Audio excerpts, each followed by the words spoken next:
Welcome to the Thoughtful Leader podcast. My name is Ben Brearley. I'm a leadership coach and the founder of Thoughtful Leader. The Thoughtful Leader podcast is all about short, sharp leadership advice because thoughtful leadership is good leadership. Welcome to episode 307 of the Thoughtful Leader podcast. In this episode, I'm going to talk about a good model for giving challenging feedback, which I think is a bit of a step up from some of the other models that I've come across in the past. So let's get into what this looks like right now. Okay, so if you've been reading some of my articles or listening to podcasts, episodes over the years, you probably heard me talk about a few different feedback models. And I've come across a newer one over the past year or so, and I'm not saying it's newer as in it was created recently, but I think it just shifts the focus of the feedback to a more constructive space and a more useful space. So what I'm going to do in this episode is contrast some of the older models that I talked about before, the previous models, with this newer one that I think is a bit of an improvement or an upgrade, and we'll talk about the difference between them. So let's start with some of the older ones. And before I continue, what I'm talking about here is generally these models are good if you have to give some sort of challenging feedback. So, someone's coming in late to work or their work's not up to scratch or something like that. So you have to give some sort of constructive feedback where someone might not like it, right? So you're trying to deliver that in a positive way. So the first model that has been around for a long time is called the AID model. It's AID. Now, that's an acronym. So the A stands for action. So this is what action did you notice? So what action did you see the person do? And that could be, the actual behavior you saw them. So maybe they shouted at someone or maybe they produced a sloppy report, whatever it might be. That's the action.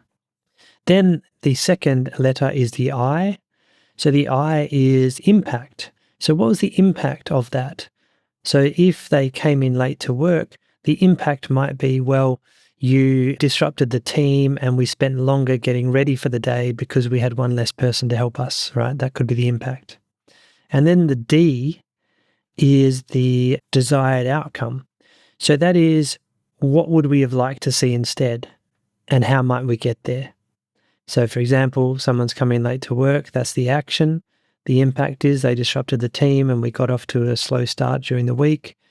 The D might be, well, how can we work together so that, you can be on time, or at least we know if you're not going to be able to make it on time on the given day. So that could be a way for structuring the conversation.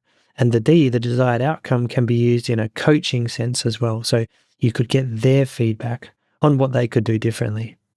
So that model is a good one because it raises their awareness of the action that happened or the thing that they did, the impact that it had, and then something about a solution focus on what could we do differently next time. So that's positive, right? So that's one. Now, the second one that I've talked about before is this SBI-BI model. So let's start with the SBI. Now, this stands for Situation, Behavior, Impact. Right, so this is very similar to the AID model. It's the situation you observed, the behavior that happened, and the impact of that behavior. Then we talk about the other BI on the end here, which is the SBI-BI model, and this is the alternative behavior and the alternative impact.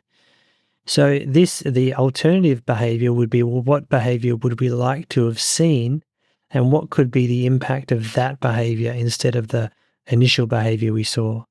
So for example, the other day we were in the meeting and I noticed you spoke over Bob a few times. Now, Bob was quite upset by that. Next time, how do you think we could work with Bob so that we can include him in the meeting and get the best result for that meeting, for example? That's just a little example there, but you can see what I mean here. It's a similar format to the AID model in terms of it looks at a concrete action you've observed, the impact of that action, and then an outcome, like what's the next steps, what's the alternative behavior or the next thing we'd like to see, and how would that help? One thing to note with these models, the thing that they do well is that they talk about actions and behaviors, which is they are the bit that you actually see. So they're not a judgment. So you don't say to someone, oh, you're lazy because you came in late to work. That's a judgment call. you're actually just stating the behavior. And what that tends to do is it tends to get a better outcome, because if you're making a judgment on a behavior you're seeing, it's easier for that person to get defensive about that. Because if you say someone's lazy or they're not committed, for example, well, actually, you don't know that. You're just assuming that. All you know is that person has come in late to work. You don't know whether they're committed or not. Maybe they just had something going on outside of work. So in that way, these models are quite helpful because they talk about actions and behaviors. They don't talk about, someone's being lazy or unmotivated, for example. The model I find much better, which I've come across recently, is an adapted version of the coin model. Now, if you Google the coin model, you might see a slightly different version of this, but the one I've come across recently I really enjoy, and it stands for care, observe, impact, and next steps. And it adds a little bit of a different ingredient here. And the first C here in the coin model is care. Now, this is, what does the person care about with regard to this feedback? So you're thinking about, okay, what does this person care about and why would they care about this feedback? Now, that's important because we're going to talk about this in a minute. Then you've got the O, which is the observe. What did you observe? So, for example, it's similar to the other models. You came in late to work. So that's very similar, the O. You're observing some behavior or some action. Then the I of the coin model is impact. So it's very similar to the other models as well. What is the impact of that observable behavior or action that you saw? And then the N is the next steps. What could we do differently to try to get a better outcome next time? Now, the difference in this model is the C, the care at the start. So why is this different? Well, when you're talking about impact and next steps, we want to try to frame them in a way that's relevant to what that person cares about. Let's say someone comes in late to work in my team and I say, look, you come in late to work. It's really frustrating me as a leader because we can't get the team ready to go. I'd like to see you come in earlier next time, for example, right? That's not a great example, but you know what I mean. You can see there the impact that I've quoted there is that I feel frustrated. Well, maybe my team member doesn't really care that I'm frustrated. And if you say things like, oh, I was really upset when you did that thing, that's not really a compelling reason if your team member doesn't care about you being upset, right?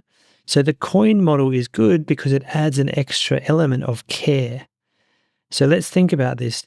You might know that your team member is quite friendly with other people in their team and they like getting along well with their team. They're a bunch of mates or something.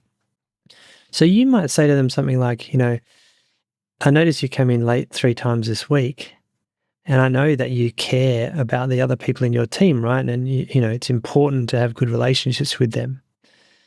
But what happens when you come in late? Sometimes they get a bit angry and annoyed at that behavior. So what can we do to make this situation improve? Come in on time so you don't let down your team. And if you know that the person you're talking to takes pride in or enjoys their teammates and doesn't like letting the team down, then that can be an extra motivator for them to actually listen and care about this feedback. Whereas if you just say, well, you come in late and it makes me angry and I feel bad, then they might just go, well, yeah, who cares? I don't really care about that. So you want to position the feedback relative to something they care about. That's the real lesson of the coin model here. In other aspects, it's pretty similar to the other ones, but it adds that extra care factor. So you might think, well, how do I know what the person cares about? Well, obviously, the one way to do that is to get to know your team members as well as you can. So see how they interact with their teammates, see what matters to them, right? If they take pride in a certain part of their work, or they have great attention to detail, or maybe they're very conscientious, or maybe they have high quality standards or something like that. And all those characteristics that you observe in your team can be used in this coin model because you can reference any feedback you need to give them with the care factor. So making it link to something they care about, which is actually really important to get them to actually take on board that feedback. Otherwise, they might not really care what you have to say. So hopefully that makes sense. It's just adding that additional factor, which I think is really important and is missing from some of those other models we've talked about. And so the coin model reminds us that care is an important part of that equation, in that people respond more favorably or do something about feedback if they actually care about the impact it's having, whether it be on the team or results or whatever it might be for that person. But yeah, to do that, you've got to basically understand your team members quite well and get to know them, right, on a personal levels. And this is, once again, where one-on-one conversations and all those sorts of things can be really useful, and being observant about how your team respond to different situations as well is also really critical. So hopefully you found that model useful. Also, if you want to get better at receiving feedback, don't forget to check out my useful feedback journal, which is one of my most recent journals that I've created. It's a reflective journal which helps you go through a structured process to unpack and reflect on feedback so you can get the most out of it and feel more empowered and confident about doing so. So you can check out that journal on the show notes page, thoughtfulleader.com/podcast/307. There'll be a link to the journal there. I'd love you to check it out and grab your copy today, because it can really help you transform the way you deal with feedback and make you more confident about doing so. All right. Thank you for listening to this episode. I'd love to hear your thoughts on this one. Did you enjoy the coin model? And remember, this is an adapted version of the coin model. So I don't know the original source here, but I really enjoy this extra C in that model. Let me know what you think on the show notes page or in Spotify. And on that note, if you enjoy this podcast episode or the podcast in general, it'd be great if you can give me a positive review. That is 5 stars on your app of choice. Helps me get the word out about the podcast and get more thoughtful leaders listening to it and improving the way they lead as well. So thank you for listening once again, and I'll be back next week.